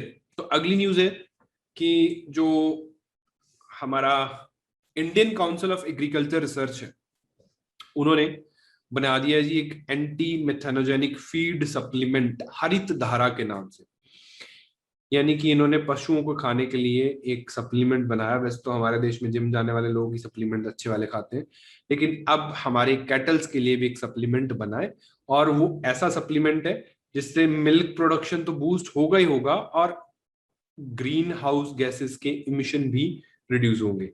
अब अगर इफ यू नो, तो जो भी हमारी कैटल इंडस्ट्री है ना, वो सबसे ज्यादा मिथेन प्रोड्यूस करती है, सबसे ज्यादा मिथेन ग्लोबली। अगर सबसे बड़ा मिथेन प्रोड्यूसर है, मिथेन आप जानते हो ग्रीन हाउस गैस है, ग्लोबल वार्मिंग के लिए रिस्पॉन्सिबल है ना? ये बात तो आप लोग जानते हो। तो ग्लोबल वार्मिंग के लिए रिस्पॉन्सिबल है मिथेन जो है। वो सबसे बड़ा जो उसका प्रोड्यूसर है इस मार्श गैस का, वो है cattle industry, dairy industry. Dairy and जो मीट इंडस्ट्री है, वो सबसे बड़ा प्रोड्यूसर है। इसके बाद आ जाता है एग्रीकल्चर। अब दोनों की दोनों जो है वो हमारी फूड हैबिट्स के साथ जुड़े हुए हैं। अब मुद्दे की बात तो ये है कि हमारी जनसंख्या ग्लोबली बढ़ चुकी है और इन्वायरमेंट इसको सस्टेन नहीं कर पा रहा। उसके लिए हम लोग फूड चेन को ब्रेक करके एग्रीकल्चर में इनोवेशन कर रहे हैं, मीट और डेयरी में इनोवेशन कर रहे हैं, और इनकी गिनती बढ़ रही है। अब कैटल्स की कोई गलती नहीं है मिथेन प्रोड्यूस करने में। जितने भी रुमिनेंट्स होते हैं, रुमिनेंट्स पता है क्या होते हैं? तो रुमिनेंट्स वो होते हैं जी, ऐसे ऐसे पशु जिनमें उनका जो स्टमक है वो 4 पार्ट्स में डिवाइडेड होता है। और नॉर्मली ऐसे वाले जो जुगाली करते हैं, यानी कि वो पहले खाना सारा निगल लेते हैं, फिर वो बाद में उनके मुंह में चबाते रहते हैं। यानी कि इनका जो डाइजेशन प्रोसेस है वो थोड़ा डिफरेंट होता है। और डाइजेशन प्रोसेस डिफरेंट होने की वजह से जब इनका खाना, जो ये फीड खाते हैं, जो नॉर्मली हरा घास चारा जो खाते हैं, वो उस डाइजेशन प्रोसेस के दौरान मिथेन प्रोड्यूस करता है। और वो मिथेन कहीं ना कहीं ग्रीन हाउस गैस का रीजन है। अब उस केस में इन्होंने करा इनोवेशन। दे सेड कि हमारा जो फीड है, तो इन्होंने जी फीड बनाई है कि ये वाली फीड अगर पशु खाएंगे तो उनके खाने से जो मिथेन है वो कम प्रोड्यूस होगा, रिडक्शन होगा काफी ज्यादा, और बॉडी भी ठीक रहेगी उनकी, एंड मिल्क प्रोडक्शन भी ठीक होगा। वो की सेकेंडरी मोटिव्स हैं इनके। कॉस्ट जो है वो 6 रुपए प्रति केजी इसका कॉस्ट रहेगा। एंड ऐसा कुछ नाम, हरित धारा इसका नाम है। ये बेसिक सी जानकारी है, कई बार प्रीलिम्स में पूछ ली जाती है। अब when it comes to men's, अब ऐसे ना बहुत सारे सॉल्यूशन है। अब मुझे कोई भी इस तरीके की समस्या बताइए कॉमन सी, तो उसका सॉल्यूशन तो गिवन है। अब द थिंग इज कि ऐसा सॉल्यूशन लाके क्या हम ग्लोबल वार्मिंग या मिथेन की प्रोडक्शन को वाइड लेवल पे कम कर सकते हैं? मैं आपसे पूछ रहा हूँ। देखिए, सॉल्यूशन आ गया। सॉल्यूशन तो लगभग हर एक चीज का आ चुका है। सॉल्यूशन तो हम लोग, अभी मैं लिथियम आयन की बात कर रहा था, हमारे व्हीकल धुआं निकालते हैं, सॉल्यूशन आ गया ना लिथियम आयन बैटरीज। तो क्या 2050 तक हम लोग सोच सकते हैं कि पूरी दुनिया भर में जो डीजल पेट्रोल व्हीकल्स हैं वो एरेडिकेट हो जाएंगे? सिमिलरली इसकी एग्जीक्यूशन भी एक प्रॉब्लम है। इस तरीके की चीजें, सॉल्यूशन तो है, लेकिन इस सॉल्यूशन को कितने लोग एक्सेप्ट करेंगे, कितने लोग इसको यूज करेंगे, उसमें बहुत सारी चीजें मैटर करती हैं। अब ऐसा तो है नहीं कि एक ही जगह जहाँ पे कैटल रखी जाती है, मास स्केल पे कैटल्स जो है रीडिंग, लिवस्टॉक रीडिंग करते हैं हमारे फार्मर्स। और फार्मर्स जो हैं वो बहुत ज्यादा अवेयर तो है नहीं सराउंडिंग्स में कि क्या चल रहा है।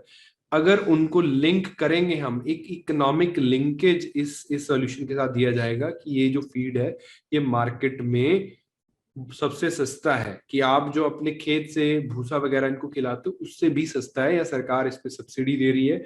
इंटरनेशनली इस चीज को एक्नॉलेज करा जाता है और इसके और बहुत सारे फायदे इन तक पहुंचते हैं। देन पीपल जो है इसको यूज करना शुरू करेंगे। अदरवाइज इस तरीके के सॉल्यूशंस वाइड लेवल तक पहुंचते नहीं है। और गवर्नमेंट्स का फोकस नहीं है, बिकॉज ग्रीन हाउस गैस को कम करना is the least concern for a country like us. हमारे देश में 30% लोग हैं जो भूखे सोते हैं। हम ग्रीन हाउस गैस के बारे में बाद में सोचते हैं, पहले उनका पेट भरने की कोशिश करते हैं। मिल्क प्रोडक्शन बढ़ाने के लिए तो और बहुत सारी चीजें जो ऑलरेडी मार्केट में चल रही हैं, इसको लेके आना है। इसके लिए एक बहुत अच्छी पॉलिसी की आवश्यकता है, जो आई गेस हमारे जैसे देशों की प्रायोरिटी लिस्ट पे नहीं है। पहले एटलीस्ट वेस्ट तो इसको ऑप्ट करेगा, फिर धीरे धीरे हम लोग आ सकते हैं।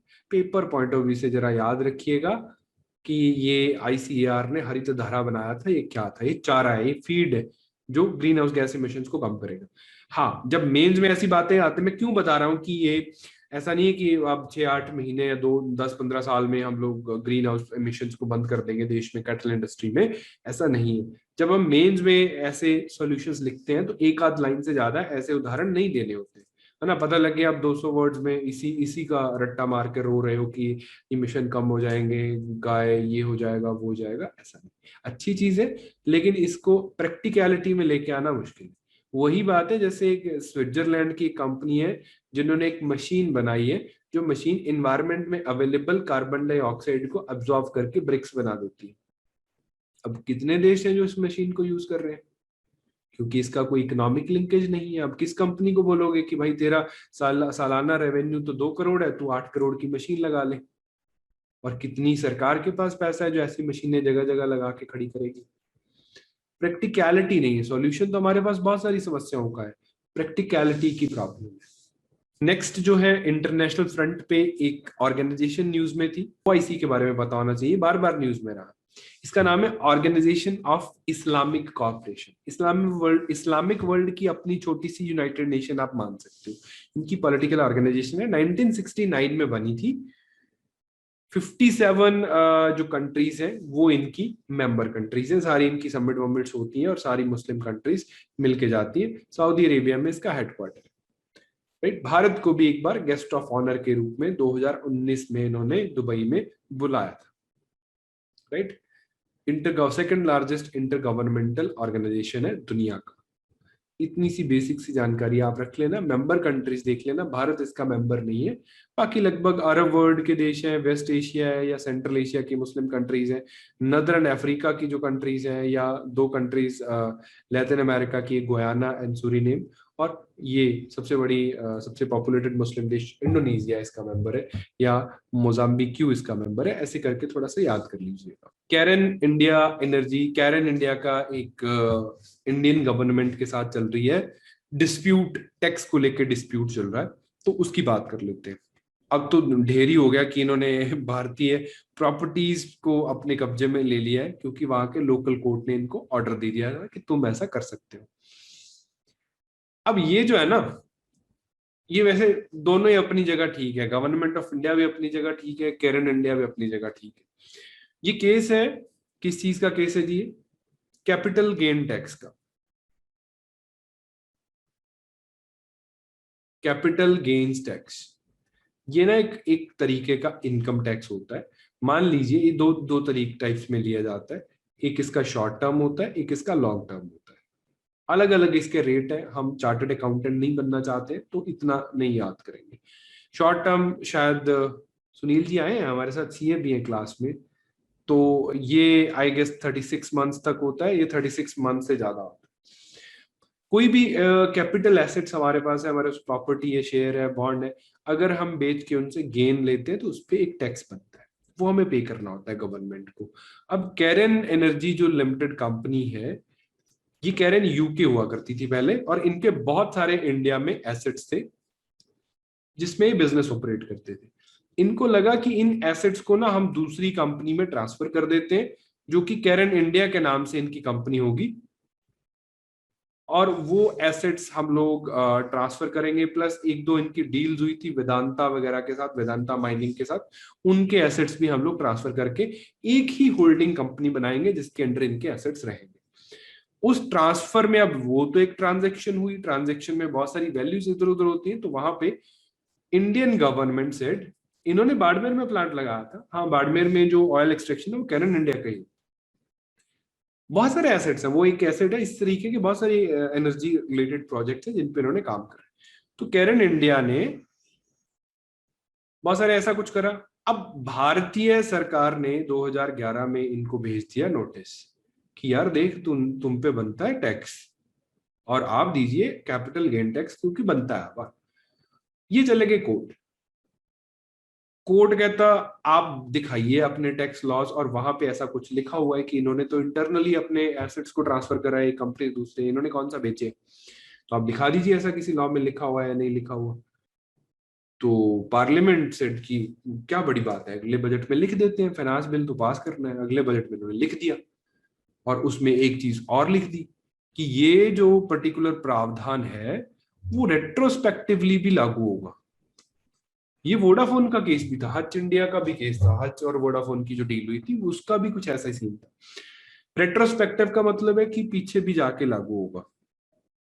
कि प्रीवियस टाइम्स में हुई चीजों पे भी, इंसिडेंट्स पे भी ये लॉ काम करेगा, प्रीवियस डेट से लागू हो सकता है रेट्रोस्पेक्टिव का। तो रेट्रोस्पेक्टिवली अब सुप्रीम कोर्ट में ये केस जीत जाते हैं पहले।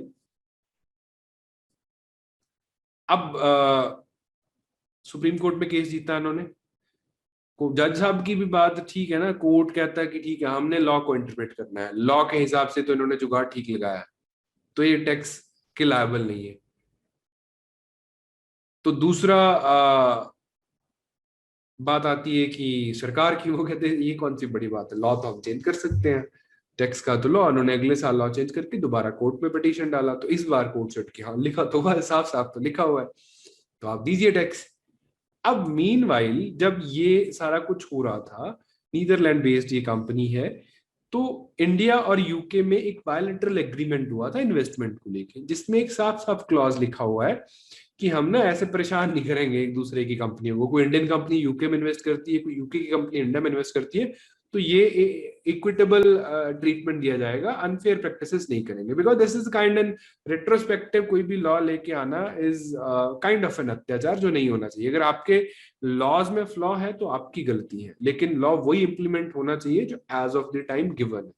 आप अपने लॉज को बहुत स्क्रूटनी करके बनाइए, लेकिन वो लॉज जो है वो एज इट इज इंप्लीमेंट होने चाहिए। ये शरेआम धक्का सा दिखता है।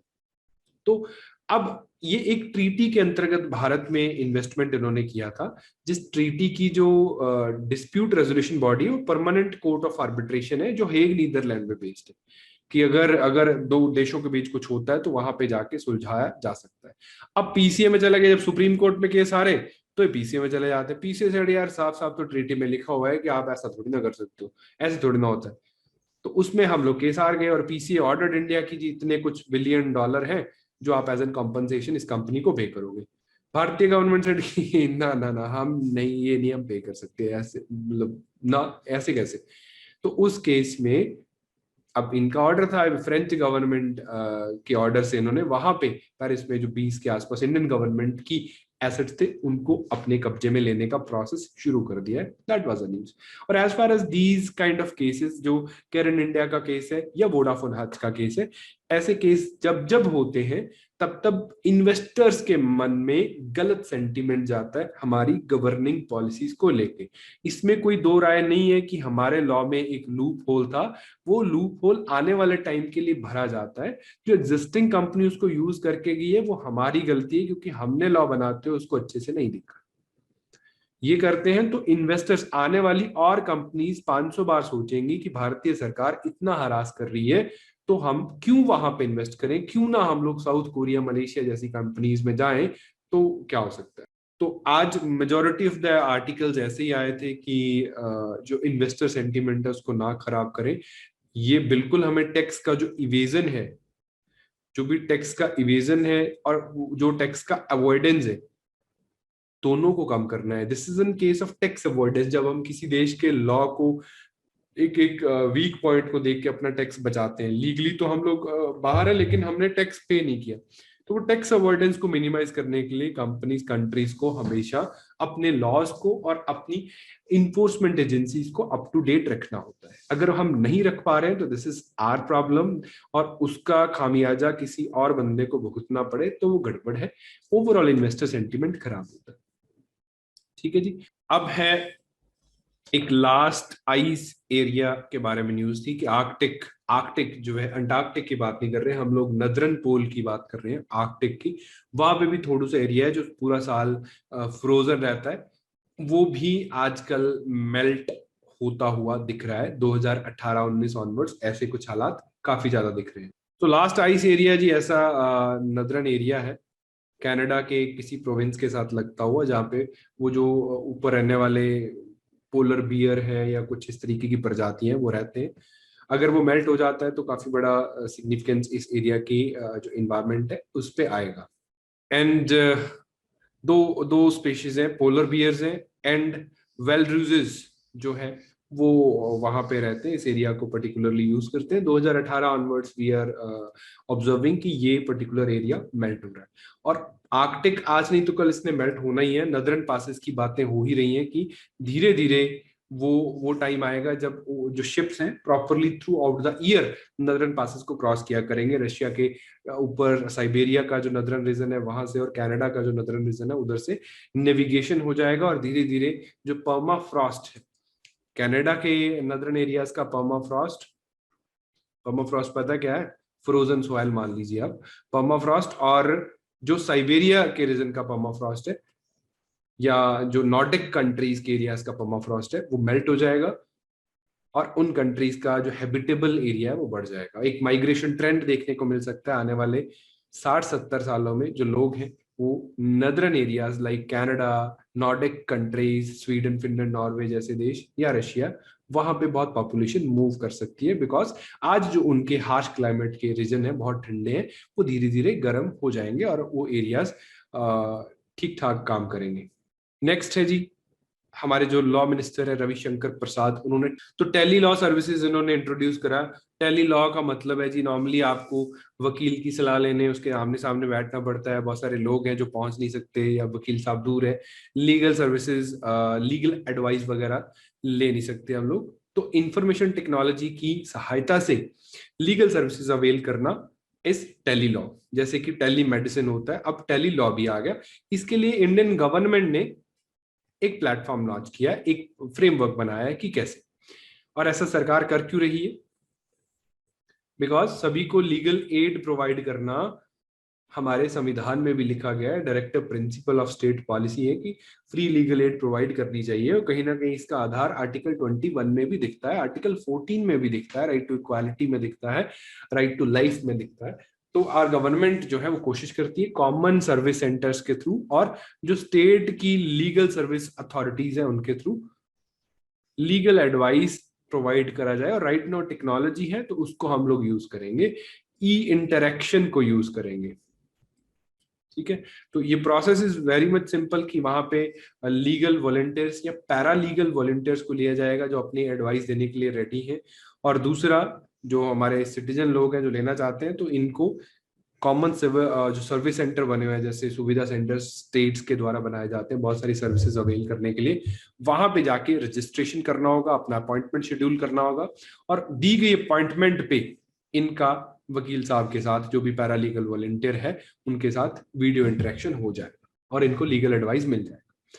This is a kind of interaction platform for para legal volunteers and जो सिटीजन है जिनको लीगल सर्विसेज अवेल करनी है। ऐसा क्यों कर रहे हैं? बिकॉज फ्री लीगल एड देना हमारे संविधान के आर्टिकल 39A में भी बोला गया है कि गवर्नमेंट को ऐसा करना चाहिए। आर्टिकल 14, आर्टिकल 22(1) भी ऐसा कुछ दर्शाते हैं, डायरेक्टली तो नहीं लेकिन उनका इनडायरेक्टली मीनिंग वही निकलता है। और इन्हीं के चलते हमने national legal services authority of India भी बनाया है नेशनल लेवल पे, और स्टेट्स में भी स्टेट जो legal service authority of states है वो भी बने होते हैं, right. 95 onwards it came into force. इनका जो मेन काम रहता है तो एक नेटवर्क क्रिएट करते हैं वीकर सेक्शन को legal competent legal services provide करने के लिए। ऐसे लोग जो वकील हायर नहीं कर सकते इनको ये लीगल सर्विसेज प्रोवाइड करते हैं, सो दैट की जो लॉ है जो उनको इक्वली जस्टिस मिल सके इस काम के लिए। और दूसरा काम इनको लोक अदालत का दे दिया जाता है कि आपके जो दीवानी मसले हैं, सिविल डिस्प्यूट्स हैं, उनको कोर्ट में जज साहब को थोड़ा रिलीफ मिले, आप बाहर बैठ के सुलझा लीजिए, समझा वगैरह देते हैं। Department for promotion of internal trade and industry ने ऑर्डर्स इशू करें कि हम लोग open network for digital commerce project जो चला रहे हैं उसके लिए एडवाइजरी कमेटी की अपॉइंटमेंट्स आई। अब ये क्या है? ओएनडीसी के बारे में पढ़ा किसी ने? यूपीआई के बारे में पढ़ा किसी ने? ई कॉमर्स के बारे में पढ़ा किसी ने?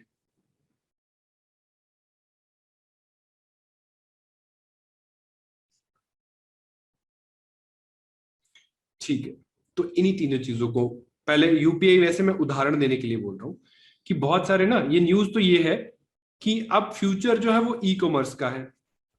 और जब ई कॉमर्स की बात करते हैं तो वो tech giants just like Walmart, sorry Walmart ही है ना, हाँ वॉलमार्ट ही है, वॉलमार्ट जो आजकल फ्लिपकार्ट जैसी कंपनीज को चला रहे हैं अपने देश में, या amazon, या वो अंबानी अडानी अगर कोई अपना बड़ा सा ई कॉमर्स प्लेटफॉर्म लेके आते हैं, तो इनकी मोनोपोली हो रही है, एकाधिकार हो रहा है देश में इनका, क्योंकि इनके पास टेक्नोलॉजी का बहुत बड़ा स्ट्रांग होल्ड है, इनके पास लॉजिस्टिक्स बहुत है। तो ई कॉमर्स में जो नाम है वो वही सामने निकल के आ रहे हैं, और जो कॉमन पर्सन अगर इसको अवेल करना चाहते हैं, छोटी कंपनी इसको अवेल करना चाहती है, तो उनके लिए टेक्नोलॉजी की काफी कमी है ना। इंपॉर्टेंट अच्छी अच्छी जो एग्जीक्यूशनेबल टेक्नोलॉजीज है वो नहीं है। सिमिलरली भारत में डिजिटल पेमेंट सिस्टम को लेके था कि आधार बेसिक कोर टेक्नोलॉजिकल इंफ्रा नहीं था डिजिटल पेमेंट्स को लेके। तो एक सरकार की ही कंपनी है NPCI, national payment corporation of India, RBI के द्वारा एक प्राइवेट लिमिटेड स्टार्ट करी गई थी डिजिटल पेमेंट्स को स्मूथ करने के लिए। तो इन्होंने क्या करा, एक ओपन सोर्स कोर इंफ्रास्ट्रक्चर बना दिया, जिसके आधार पे फर्दर पेमेंट एप्लीकेशंस देश में ऑपरेट करती हैं। आज अगर आप पेटीएम से पेमेंट ट्रांसफर कर रहे हो, अगर आप गूगल पे यूज कर रहे हो, कुछ भी कर रहे हो, उनके बैकएंड पे जो इंफ्रास्ट्रक्चर चल रहा है वो यूपीआई का चल रहा है, जो कि सरकार ने बना के दिया। क्यों बना के दिया? क्योंकि हम चाहते थे कि देश में मल्टीपल कंपनीज आए और डिजिटल पेमेंट्स बढ़े, सो दैट कि हम लोग लेस कैश इकोनॉमी बन सके। उसके लिए ये बेसिक काम हर एक कंपनी नहीं कर सकती, ना ही उनका डोमेन है करना, बहुत कॉम्प्लेक्स हो जाता है। तो सरकार ने खुद करके दे दिया कि ये ठीक है, ये उठाओ, इसके ऑन टॉप ऑफ दैट आप जितनी मर्जी एप्लीकेशन बनाइए, कोई भी अप्लाई करेगा, लाइसेंस मिलेगा, ये इंफ्रा यूज करके आप एप्लीकेशन रन करिए, डेटा भी सेफ रह जाएगा हमारे पास, जो कोर है कोई भी अकाउंट एक्सेस नहीं कर सकता, और डिजिटल पेमेंट्स भी होने लगेंगी, लोगों को नौकरियां भी मिलेंगी, नई नई कंपनीज भी आएंगी, सब कुछ हो जाएगा। सिमिलरली ई कॉमर्स की अगर बात करें, तो ऐसी कंपनीज जो छोटी हैं, जो खुद का कुछ कर नहीं सकती, उनके लिए open source e commerce infrastructure, जिसको हम लोग, ओपन सोर्स का मतलब ये होता है, open source is like Android, Google का जो एंड्रॉयड सॉफ्टवेयर है, दिस इज ओपन सोर्स। कि कोई भी कंपनी है, गूगल की साइट से जाइए, इसको डाउनलोड करिए, अपने हिसाब से मॉडिफाई करिए, अपने डिवाइस पे यूज करिए, गूगल को कोई फर्क नहीं पड़ता है। क्लोज्ड सोर्स है, जैसे कि आईओएस, आईफोन है ना, लीगली इसमें जो हो गया है, अगर कोई बाहर वाली कंपनी इसमें चेंजेस करने की कोशिश करेंगे तो उस पर वो कॉपीराइट वगैरह जो भी लीगल एस्पेक्ट्स है, उनसे एप्पल वाले उसका इंतजाम करेंगे। सिमिलरली हम लोग ओपन सोर्स सॉफ्टवेयर बना रहे हैं देश में ई कॉमर्स का एक बहुत अच्छा यूपीआई जैसा इंफ्रास्ट्रक्चर प्रोवाइड करने के लिए, सो दैट कि मल्टीपल कंपनी जो अपना ई कॉमर्स का बिजनेस करना चाहती हैं, वो इस प्लेटफॉर्म को यूज करके on the top of that अपनी एप्लीकेशंस बिल्ड करें, और एक स्ट्रॉन्ग टेक्नोलॉजी का बैकग्राउंड उनको मिले। अब ई कॉमर्स में क्या सिर्फ ये वाली सॉफ्टवेयर टेक्नोलॉजी ही मैटर करती है, या कोई और भी चीज मैटर करेगी? ई कॉमर्स का, मान लीजिए आपने ई कॉमर्स का बिजनेस रन करना है, आपके पास शॉपिफाई जैसा प्लेटफॉर्म है। हाँ जी, हाँ जी, शॉपिफाई, बिल्कुल बिल्कुल शॉपिफाई का ऐसा है कि वो किसी का पर्सनलाइज नहीं बना के देते हैं, वो शायद वहीं पे हमें रजिस्टर करना पड़ता है। ये यूपीआई के तरीके से काम करेगा कि उसका बेस यूज करके आप अपने नाम से व्हाइट लेबल्ड एप्लीकेशन बनाइए। ई कॉमर्स में क्या ये टेक्नोलॉजी ही मैटर करती है कि आपकी एक बहुत अच्छी सी मोबाइल एप्लीकेशन, बहुत अच्छी सी वेबसाइट जिसमें सारे पैरामीटर्स ठीक परफॉर्म कर रहे हो, तो ई कॉमर्स चल जाएगा आपका? ई कॉमर्स में दूसरा सबसे बड़ा चैलेंज रहता है कि सब कुछ वेबसाइट से तो होने से रहा, आपने कुछ ऑर्डर करना है, मान लीजिए आप कुछ रेफ्रिजरेटर मंगवा रहे हैं, आप टीवी मंगवा रहे हैं, टीवी ऑर्डर करना है, तो टीवी आप तक पहुंचाएगा कौन? लॉजिस्टिक्स नहीं चाहिए? अब ये कोई ऑनलाइन क्लास तो है नहीं कि आपने ऑर्डर किया और आपको घर पे बैठे ही मैं दे दूंगा, सिर्फ टेक्नोलॉजी के माध्यम से दे दूंगा। लॉजिस्टिक्स का बहुत बड़ा चैलेंज है। What Flipkart did very wonderfully in India, they have developed their own logistics. What Amazon has done, कि उनके अपने बहुत बड़ा लॉजिस्टिकल चेन है जो कनेक्ट करता है, जो डिलीवरीज को बहुत स्मूथ कर देता है। इनके वेयर हाउसेज हैं, इनकी आपस में कनेक्टिविटी है, किस तरीके से रिले सिस्टम यूज करते हैं, वो भी अपने आप में एक टेक्नोलॉजी है और एक बड़ा चैलेंज है जो कि ई कॉमर्स को होना चाहिए। इसके लिए हर एक बंदा खुद का लॉजिस्टिक्स तो डेवलप कर नहीं सकता, तो वो धीरे धीरे क्या होगा, देश में उसका इकोसिस्टम बन जाएगा। जैसे आज भी प्राइवेट कंपनीज है डिलीवरी जैसी, कि जो छोटी ई कॉमर्स कंपनीज को सर्विसेज प्रोवाइड करती है, तो धीरे धीरे ऐसी कंपनीज का अच्छा इकोसिस्टम बनेगा, तो देश में छोटे छोटे जो व्यापारी हैं वो भी अपनी ई कॉमर्स रन कर सकते हैं। ऐसे ओपन सोर्स टेक्नोलॉजीज उस दिशा में एक अच्छा स्टेप है। प्रीलिम्स के लिए भी इनका नाम वगैरह याद रखेंगे, किसने शुरू किया, और मेंस में अगर आता है देश में ई कॉमर्स के फ्यूचर पे क्वेश्चन, तो ऐसे कुछ उदाहरण या एग्जांपल्स आप दे सकते हो। और ये जो काम है ओवरऑल, ये नेटवर्क को डेवलप करने का काम है, वो क्वालिटी काउंसिल ऑफ इंडिया कर रहा है। अब क्वालिटी काउंसिल ऑफ इंडिया जो है वो क्या है, वो एक ऑटोनोमस बॉडी है। 1997 में भारतीय सरकार और जो इंडस्ट्री की बॉडीज है, इंडस्ट्री की एसोसिएशंस हैं, जैसे कि एसोचैम है, या कन्फेडरेशन ऑफ इंडियन इंडस्ट्री है CII, या फिकी है, federation of Indian chambers of commerce and industry, ये मेजर जो देश के पूंजीपति इंडस्ट्रियलिस्ट लोग हैं उनकी एसोसिएशंस हैं, इन्होंने मिलकर बनाया था क्वालिटी काउंसिल ऑफ इंडिया।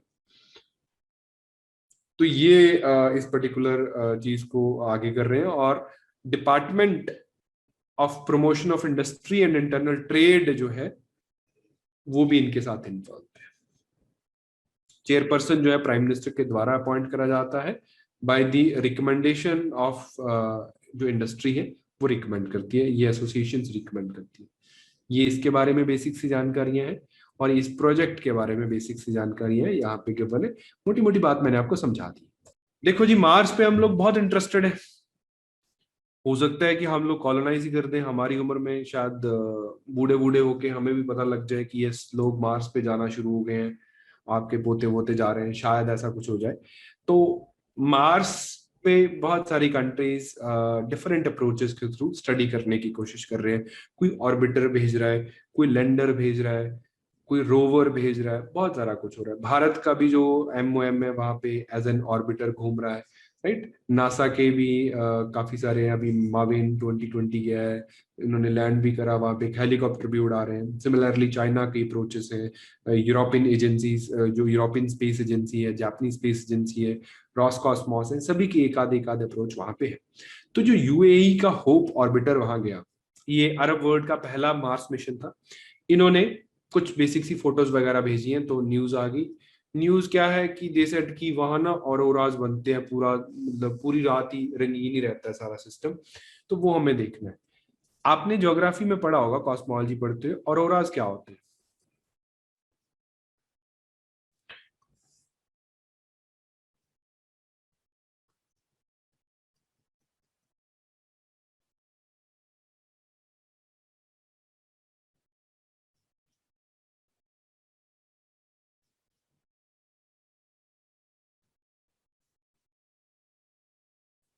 ऐसे कुछ प्लैनेट सिस्टम है हमारा, आगे मार्स है। तो हर एक प्लैनेट पे लाइफ संभव नहीं है, लेकिन हमारे प्लैनेट पे लाइफ संभव है। बहुत सारे खतरे हैं यहाँ जिंदगी को, जिनको बचाने के लिए कुदरत ने अपना सा सिस्टम बनाया हुआ है। एक बहुत बड़ा खतरा है सोलर विंड्स का। Solar winds they are nothing but plasma charged particle, समझ लीजिए इसको आप। चार्ज्ड पार्टिकल्स है ये, अगर डायरेक्टली पहुंच जाएंगे तो मतलब यहाँ कुछ बचेगा नहीं। अब चार्ज पार्टिकल से भरी हुई सोलर विंड्स अर्थ की तरफ मूव करती हैं, लेकिन हमारे इधर वो क्या है, अर्थ का मैग्नेटिक स्फीयर है। अब ये मैग्नेटिक स्फीयर इनको रिपेल बैक करता है, या इनको कुछ ना कुछ ट्रैप कर लेता है। यहाँ पे इनकी थोड़ी सी लड़ाई सी हो जाती है, चार्ज पार्टिकल्स और अर्थ के मैग्नेटिक स्फीयर की। जब ये लड़ाई हो रही होती है तो हमारे कुछ ऐसे एरियाज हैं, वीक एरियाज, तो नदरन नॉर्थ पोल पे एंड साउथ पोल पे उस लड़ाई के कुछ सिम्टम्स दिखते हैं। नदरन एरियाज में वो हरी हरी सी लाइट्स दिखती हैं। कैसी लाइट दिखती है मैं आपको दिखा देता हूँ। आप मेरा कैमरा देख सकते हैं, एक मिनट रुकिए, मेरे पास एक वर्चुअल बैकग्राउंड है। ऐसी सी लाइट्स दिखती हैं, जो मेरे बैकग्राउंड पे लाइट्स दिख रही हैं, ऐसी कुछ लाइट्स दिखती हैं। They are called auroras borealis, northern lights. या ऑस्ट्रेलिया में भी इस तरीके की लाइट्स, ऑस्ट्रेलिया या नीचे तस्मानिया में रात को कुछ टाइम पे ये कुछ दिखता है। जो लोग गए हैं उनको ये काफी ज्यादा टूरिज्म के पॉइंट ऑफ व्यू से भी ठीक है, सुंदर दिखता है, ऐसा मैंने सुना है। मैं नहीं गया वैसे हालांकि। तो अब मार्स के केस में क्या है, ऐसा माना जाता है कि मार्स पे भी पहले कभी अच्छा सा मैग्नेटिक स्फीयर हुआ करता था। मार्स पे भी इन्वायरमेंट था, वहां पे भी पानी था, शायद लाइफ भी वहां रही। लेकिन एक इवेंट हुआ, या एक काइंड ऑफ फिनोमेना जिसको जीन्स एस्केप कहते हैं, तो धीरे धीरे मार्स की वो सारी की सारी प्रोटेक्टिव लेयर्स जीन एस्केप के चलते चली गई, तो इनका जो मैग्नेटिक स्फीयर है, मैग्नेटिक स्फीयर लगभग नेग्लिजिबल हो गया। तो उस वजह से मार्स पे ये जो लाइट्स हैं ये सिर्फ पोल्स पे नहीं, through out the year, through out the night दिखती रहती हैं। ये देख के उनको, होप वालों को, वो खुश हो गए, उन्होंने खबर भेज दी, अखबारों ने छाप दी। दैट इज इट, है ना। तो यहाँ याद करने लायक कुछ खास है नहीं। एक बात याद रखना कि मार्स पे ऑरोरास का जो बिहेवियर है वो डिफरेंट है। क्यों है? क्योंकि वहां पे मैग्नेटिक स्फीयर नहीं है। दो बातें। तीसरी बात, ये जीन्स एस्केप के फिनोमेना है जिसके चलते मार्स का जो प्रोटेक्टिव गियर है वो धीरे धीरे खत्म हो गया। मार्स के सतह पे जो मॉइस्चर था वो भी खत्म हो गया, या उनकी जो भी सतह है उसके नीचे चला गया। These are the some aspects